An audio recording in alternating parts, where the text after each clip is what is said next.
Today, we're going to talk about parental relocation and whether or not a parent can relocate with a minor child.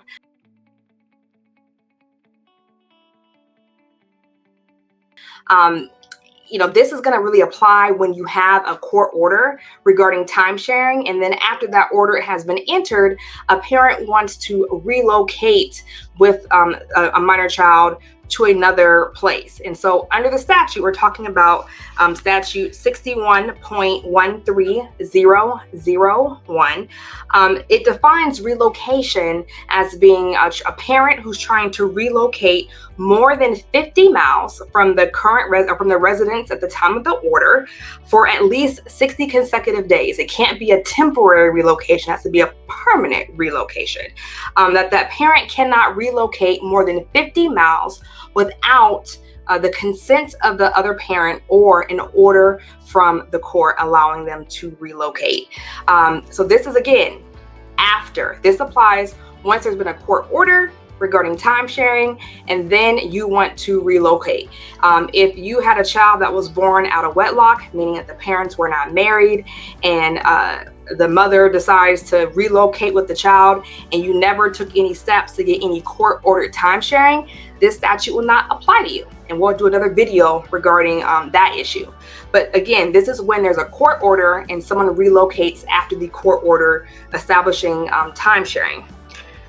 So a couple of things, again, is if you move more than 50 miles and it's a permanent relocation, and if it's a parent who's trying to relocate for some reason, they found a better job, maybe they got married and their spouse is in the military, there could be various reasons that this statute would apply. Now, if the parents agree to the relocation, then that's fine. If you agree and you say, I'm fine with you relocating, the court will honor that. There's a couple of steps that you need to do, right? You can't just, it's not just I agree, go ahead and go. If you're the parent relocating, you want to make sure that you follow these steps to ensure that you're not going to face any consequences later.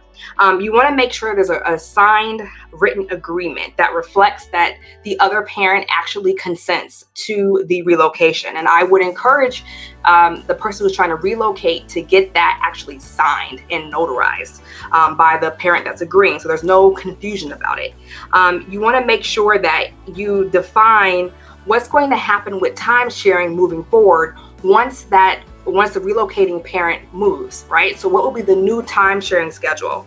And then you also want to discuss in your agreement if there's going to be any sort of transportation arrangements related to time sharing. Like, will the child have to now fly?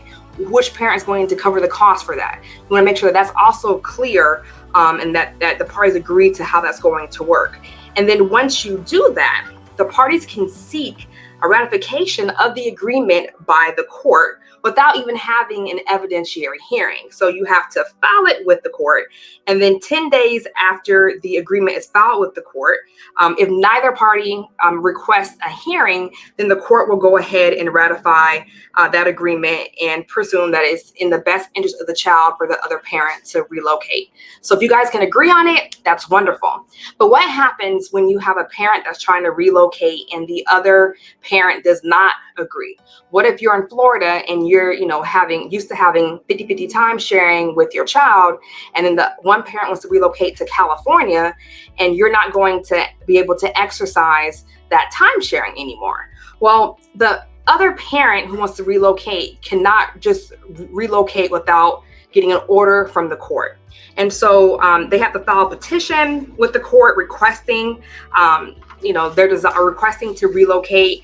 There are very specific requirements regarding what has to be pled in the actual pleading. And they have to, like, say, for instance, they're saying that they're going to get a new job and that job is going to pay more money. They need to attach a copy of the written job offer to the petition. And in their petition, they also have to provide a proposal for time sharing as to what it will look like once the parent relocates. So after they file a petition, right? The parent who objects to it has to do so in a timely manner. So you have 20 days from the date the petition is filed to relocate, or from the date that you are served the petition to relocate, to object. If you do not object to the petition for relocation, the court will basically just, move forward as if it's in the child's best interest to be able to allow it to relocate. So timing is very important in this statute if you want to assert your rights and to object. So make sure that you hire an attorney or file your objection in a timely manner. So what happens if a parent relocates and they didn't get permission from the other parent, they didn't get a court order? Well, in that case, you could file a motion for contempt for them violating the statute, and you can also request your attorney's fees and costs for having to file that motion. So there's been cases that we've had where a parent up and just relocated to wherever, and we had to file a motion to have the child returned back to the original place where they were residing at the time or with the other parent. Now, a lot of times, you may get a job offer, but you don't have time to wait a year to figure out whether or not the court is going to grant your request to relocate. If you're trying to relocate, we can request a temporary order permitting the child to relocate, or permitting the parent and the child to relocate if the court finds certain factors. Like if the court, thinks that, from an examination of the evidence at the preliminary hearing, there's a likelihood that the court may allow the parent to relocate. They may allow them to do it on a temporary basis. So you can file a motion for temporary relief as it relates to relocating, and that has to be heard within 30 days of the motion being filed. Now, if you are, trying to relocate and you want to have a final hearing or a final trial, you have 90 days from the time that the petition is filed in order to have a final hearing on your request to relocate. So when there's a relocation issue, the judge will hear those issues on an expedited manner. So you'll get your case heard sooner than later if you're requesting to relocate. So what does the court consider? What do they look at when they are trying to determine whether or not they're going to allow a parent to relocate? And again, these factors are set forth in statute 61.13001. They look at several things. They look at, the nature, quality, extent of involvement, and duration of the child's relationship with the parent or other person proposing to relocate with the child, and the non-relocating parent. So if there was a court-ordered time-sharing schedule that provided that each parent is entitled to 50-50 time-sharing, but the parent that's objecting to the relocation never exercised 50% of the time-sharing, they exercised 20%, that may, weigh, the court may consider that. Like, you weren't as involved as you said that you wanted to be.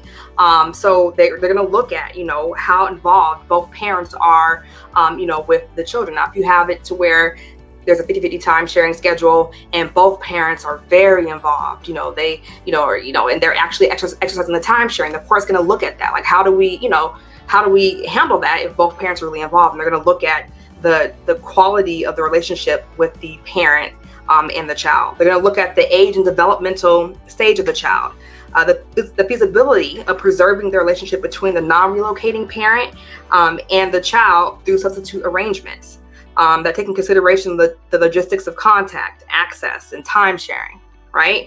To look at the child's preference, but it's going to be based on the maturity and the age of the child. So a 2-year-old is not going to carry, what they want to do is not going to carry much weight as maybe a 16 or 17-year-old.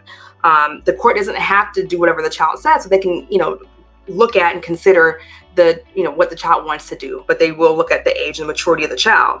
They'll look at whether the relocation will enhance the general quality of life for both the parent, that is requesting the relocation, including like financial and emotional benefits or educational opportunities. We're going through COVID right now. And so a lot of people lost their jobs, especially here in Central Florida, if you work for Disney or Universal.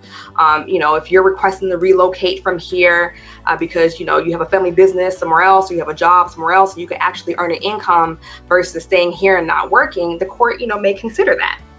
They'll look at the reason each parent is seeking to relocate, the current economic circumstances of each parent. They'll look at if the relocation is sought in, good faith. And this is important, they'll look at to the extent to which the objecting parent has fulfilled his or her obligations to the parent or the person seeking relocation, including child support, spousal support, and marital property and marital debt obligations. So, if you are objecting and, you haven't paid child support in over 2 years, the court's going to take that in consideration, especially the other parent, and saying that they can relocate and move and make more money to help support the child. So that's something to take in consideration as well. They'll look at the career opportunities available, if the relocation were to occur. And ultimately what they look at is what is going to be in the best interest of the minor child. So the burden of proof is going to be on the person who's seeking the relocation to be able to prove that, to show by preponderance of the evidence that the relocation will be in the best interest of the child, not the parent, of the child. And then at that point, if the parent who's trying to relocate meets that burden, then the burden shifts to the non-relocating parent to show by preponderance of the evidence that the proposed relocation is not in the child's best interest. So, you might want to look at, the relocating parent is moving somewhere and the school that they're zoned for, where they're moving to, is a lot worse than, here in Orange County. That might be a factor.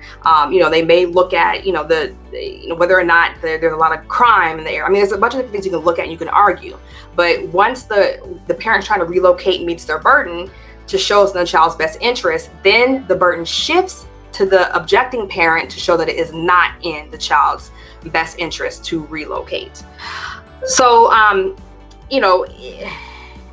it's hard because, things change, people get married, they want to relocate, but you have to make sure that you build your case and that you're able to demonstrate and to show that it's really going to benefit the minor child or children to relocate and not just benefit only, the parents. So there's a lot that goes into these cases, especially since they're heard quickly. Some cases, for dissolutions of marriage and paternity cases can go on 6 months to a year, but relocation cases happen a lot faster because the courts don't want you to have to wait forever to figure out whether or not you will be able to relocate. So there's the method of you can, seek a temporary order to relocate, or you can, also just move forward and have a trial and have the court consider all the evidence that you have to determine whether or not you can relocate. So if you have any questions about if you can relocate with a minor child, feel free to ask me. You can drop your questions in the comments. You can send us a message as well, a private message, and we'll answer your questions to the best of our ability. Make sure, again, if you're watching on YouTube, click the subscribe button. Make sure you stay tuned to watch other videos that we have that may be helpful to you or someone that may be in need of some legal advice.